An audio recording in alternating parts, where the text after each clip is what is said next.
Hello everyone, this is Kaz Coronel from Conscious Explorers, and today I'd like to talk about demons. So a question I've been asked recently is whether incubus, succubus and various other demons that one can encounter in sleep paralysis and the out-of-body experience are actually real. The first thing I'd like to address, even more importantly, is whether they can do you any harm. And the simple answer is no, but it is a bit more complicated than that, because obviously if you have an experience that is frightening, it could traumatize you, cause some PTSD and have some negative effects, at least in the immediate time. And obviously if you have mental health issues, that could create a lot of confusion there. However, what I would like to say is that in a lifetime of experiencing many of these phenomena, I have found that what you experience matches the energy of the space that you are in, like emotionally, in a kind of spiritual sense. If you are in a frightened place and you're scared, then that's when you're most likely to encounter these experiences. When I was a little kid, I would see them a lot, and I was just, really in a space of terror because I didn't know what was going on. I was having out-of-body experiences and I had no one to talk to about them, and I wasn't trying to have them, they were just happening, and it was really, really scary.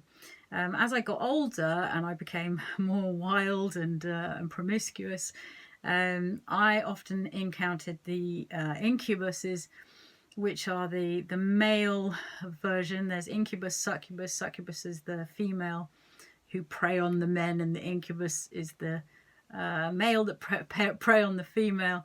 They're demons that they give out sexual energy or sexual pleasure, but then take yours in exchange, or so the myth goes.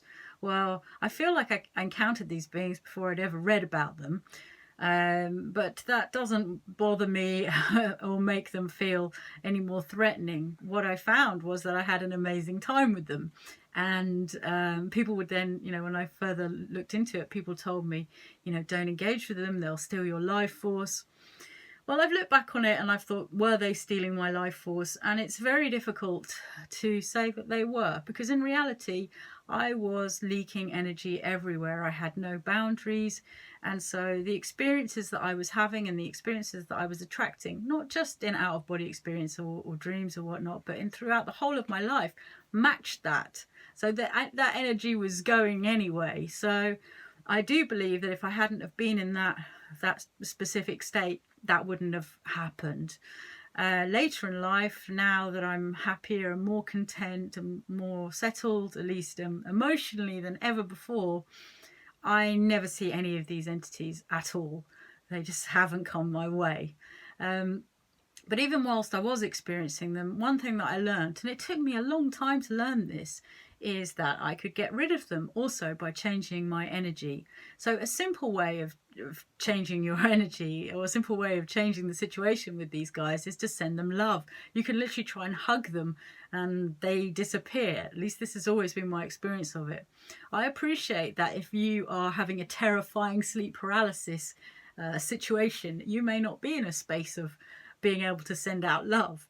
In that case, I would offer the advice to simply start listing things that you're grateful for. And I've spoken about this before in the sleep paralysis video. You can break sleep paralysis just by,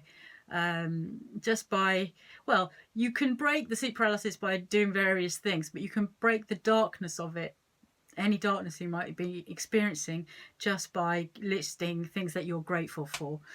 It's a cliche, cheesy thing that people have been saying throughout the ages, but it absolutely does work. I have never seen any of those beings be able to stick around when I've gone into that kind of positive, grateful, loving headspace. So it's kind of as simple as that. I think it would be a good idea to mention whether people with mental health issues should be going out of body. This was a conversation that we had on the Conscious Explorers forum. It got very heated. Some people were saying that there shouldn't be videos like this on YouTube for anyone to find to hear about things like out of body experiences and demons and whatnot.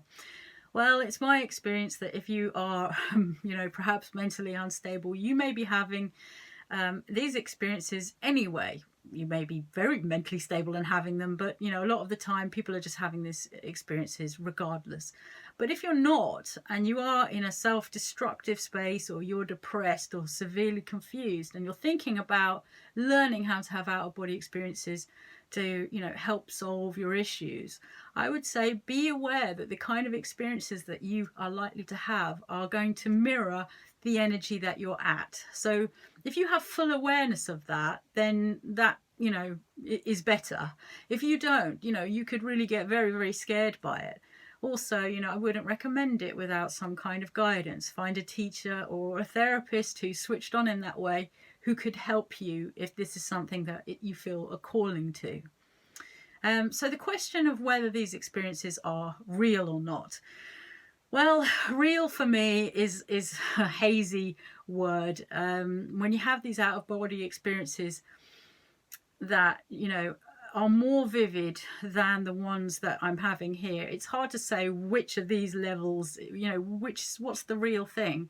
I think the important thing is that if you're experiencing something and it's meaningful for you, and even if it isn't, if you're experiencing it, that's as real as you need to know. But that's not to scare you, because like I said, in all the experiences that I've ever had, you have full control over the situation. You can change the energetic nature of what's going on, and nothing can harm you in any sense that you're consciously not allowing. I think sometimes, you know, I didn't want to say nothing can harm you unless you let it, because people don't necessarily just want to let something harm them. But sometimes subconsciously they're in a space of self-destruction, and so therefore the experiences they're going to get are going to mirror that kind of energy. And yeah, I mean, there's a whole topic on, you know, what is actually real or not, and how does reality work, and I think I need to leave that for another video, so I will get back to you on that one quite soon. But I hope that helps. If you have any questions about this at all, or any other matter to do with consciousness and consciousness traveling and lucid dreaming and out-of-body experiences, I will be talking to Anthony Peake on the Anthony Peake Consciousness Hour show on February the 15th at 3 p.m. That's a Monday at 3 p.m.